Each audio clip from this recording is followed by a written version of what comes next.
নমস্কার বন্ধুরা, শাইনিজ কিচেনে আপনাদের সকলকে স্বাগত। আশা করি আপনারা সবাই ভালোই আছেন। আজকে আমি বানাতে চলেছি চিংড়ি মাছ দিয়ে পাহাড়ি স্কোয়াশের তরকারি। স্কোয়াশের রেসিপি একবার এই পদ্ধতিতে আপনারা বানিয়ে দেখুন, খেতে কিন্তু অপূর্ব লাগবে। তাহলে চলুন বেশি দেরি না করে দেখে নেওয়া যাক আজকের রেসিপিটি। প্রথমেই আমি কিছু মাঝারি সাইজের চিংড়ি মাছ লবণ আর হলুদ দিয়ে ম্যারিনেট করে নেব। এরপর আমি চিংড়ি মাছগুলোকে তেলে ভালো করে ফ্রাই করে নেব।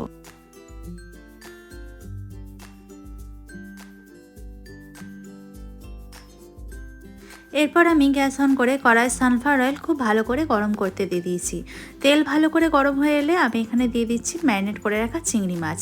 চিংড়ি মাছটা বেশিক্ষণ ভাজার দরকার নেই, 30 থেকে 40 সেকেন্ড মতন হালকা করে নাড়াচাড়া করে ভেজে তুলে নেব।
চিংড়ি মাছ ভেজে তুলে নেওয়ার পর আমি কড়াইয়ে আরও কিছুটা সানফ্লাওয়ার অয়েল অ্যাড করে দিলাম।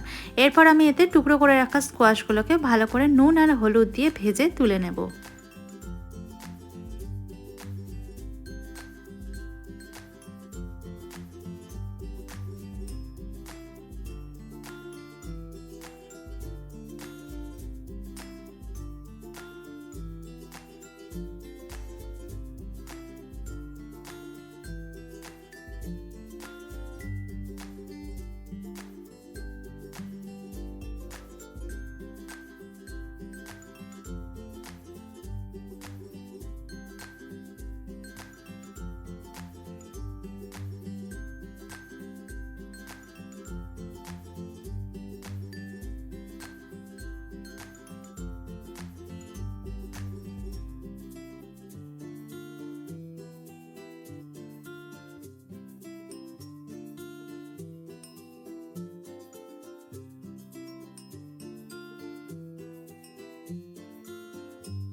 স্কোয়াশগুলোকে ভেজে তুলে নেওয়ার পর আমি কড়াইয়ের বাকি তেলে দিয়ে দিলাম আলু আর স্কোয়াশ কিন্তু আমি একই সাইজের টুকরো করে নিয়েছি।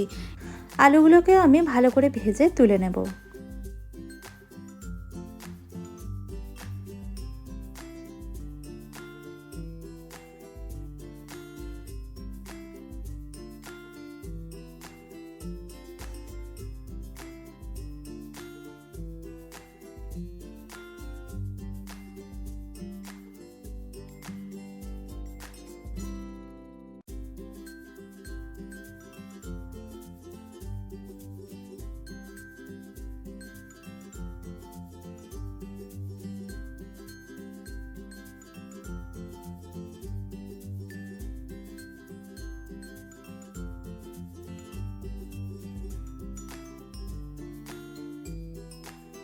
আলুগুলো ভেজে তুলে নেবার কড়ায় আরও কিছুটা সানফ্লাওয়ার অয়েল অ্যাড করে তাতে ফোড়নে দিয়ে দিলাম একটা তেজপাতা, গোটা জিরে, দারচিনি, দুটো এলাচ আর দুটো লবঙ্গ।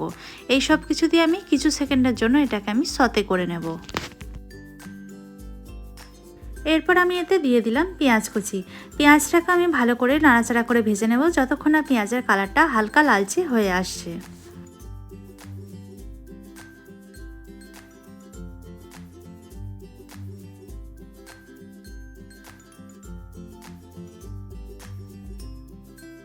দিয়ে দিচ্ছি 3টে চেরা কাঁচা লঙ্কা। ঝালটা কিন্তু আপনারা আপনাদের পছন্দ মতন দেবেন।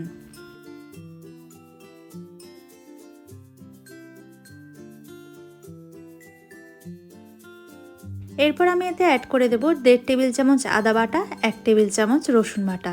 আদা রসুনটাকে দিয়ে আমি পেঁয়াজের সঙ্গে ভালো করে নাড়াচাড়া করে কষিয়ে নেব যতক্ষণ না আদা রসুনের কাঁচা গন্ধটা চলে যাচ্ছে।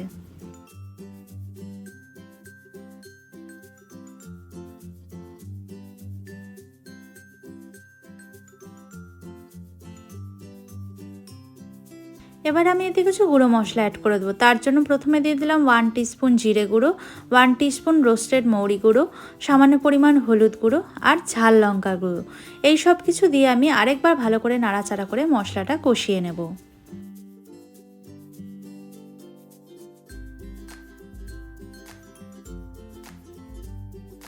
দিয়ে দিচ্ছি একটা বড় সাইজের টমেটো কুচি। টমেটো কুচিটা আমি হালকা লবণ অ্যাড করে নাড়াচাড়া করে মিক্স করে ঢাকা দিয়ে লো ফ্লেমে মোটামুটি 2 মিনিট মতন হতে দেবো। তাতে টমেটোটা খুব তাড়াতাড়ি নরম হয়ে আসবে। 2 মিনিট পর ঢাকা খুলে আমি টমেটোটা ভালো করে ম্যাশ করে নেব।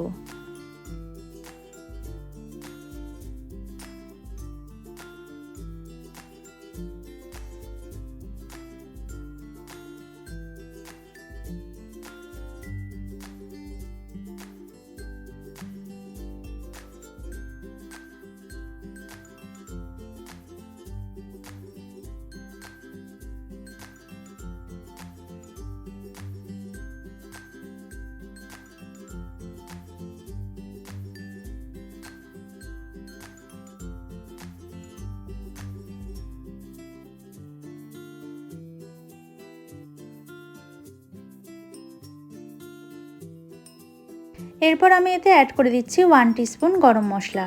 এই সব কিছুকে দিয়ে আমি মশলাটা আরেকবার নাড়াচাড়া করে ভালো করে মিক্স করে নেব।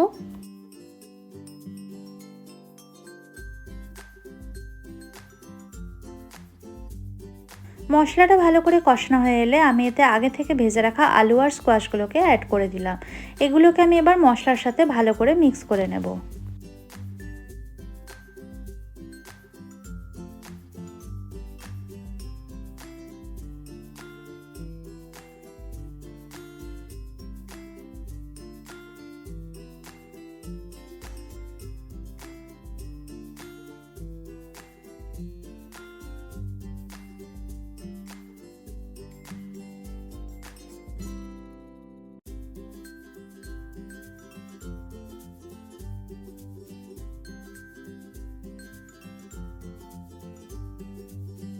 দেখুন সব কিছু এখন ভালোভাবে কষানো হয়ে গেছে। এবার আমি এতে অ্যাড করে দিচ্ছি আগে থেকে ভেজে রাখা চিংড়ি মাছ। চিংড়ি মাছটাকে দিয়ে আরেকবার নাড়াচাড়া করে মিক্স করে নিয়ে আমি এতে প্রয়োজন মতন জল অ্যাড করে দেবো। আমি এখানে আলু আর স্কোয়াশ সিদ্ধ হওয়ার মতন প্রয়োজন মতন জল অ্যাড করে দিচ্ছি।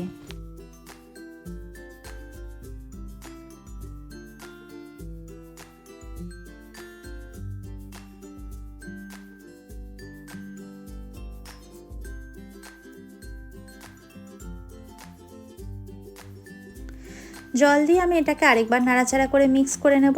এই সময় আমি এতে লবণ অ্যাড করছি না, যেহেতু স্কোয়াশ আর চিংড়ি মাছটা ভাজার সময় আমি এতে বেশ কিছুটা লবণ ব্যবহার করেছিলাম, তাই আমি এখানে শেষে চেক করে অ্যাডজাস্ট করে নেব।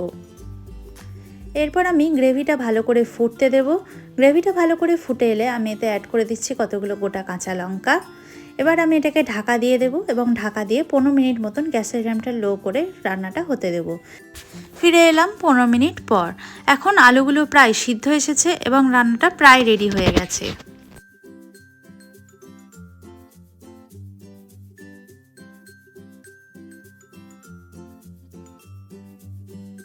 একদম শেষে আমি এতে অ্যাড করে দিচ্ছি ফ্রেশ ক্রিম। ফ্রেশ ক্রিমটা আপনারা চাইলে নাও ব্যবহার করতে পারেন, এটা কিন্তু সম্পূর্ণ অপশনাল।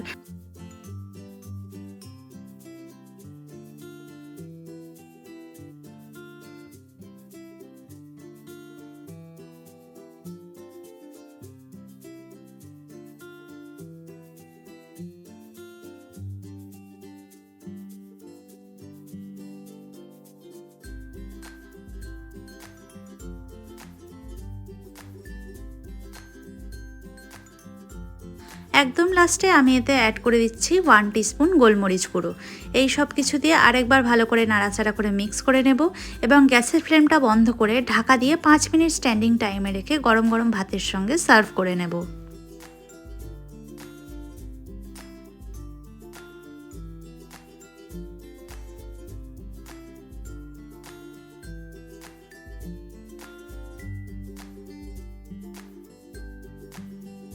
আমাদের উত্তরবঙ্গ স্পেশাল স্কোয়াশের তরকারি কিন্তু এখন একদম রেডি হয়ে গেছে। এই পদ্ধতিতে আপনারা একবার স্কোয়াশ বাড়িতে বানিয়ে দেখুন, খেতে কিন্তু অপূর্ব লাগবে। আজকের রেসিপিটা আপনাদের কেমন লাগলো আপনারা প্রত্যেকে অবশ্যই আমাকে কমেন্ট বক্সে কমেন্ট করে জানাবেন। যদি ভালো লেগে থাকে তাহলে লাইক, কমেন্ট আর শেয়ার করে দেবেন এবং আমার চ্যানেলটিকে সাবস্ক্রাইব করে অবশ্যই বেল আইকনটিও প্রেস করে দেবেন। সকলকে ধন্যবাদ। সুস্থ থাকবেন, ভালো থাকবেন। দেখা হচ্ছে পরের ভিডিওতে।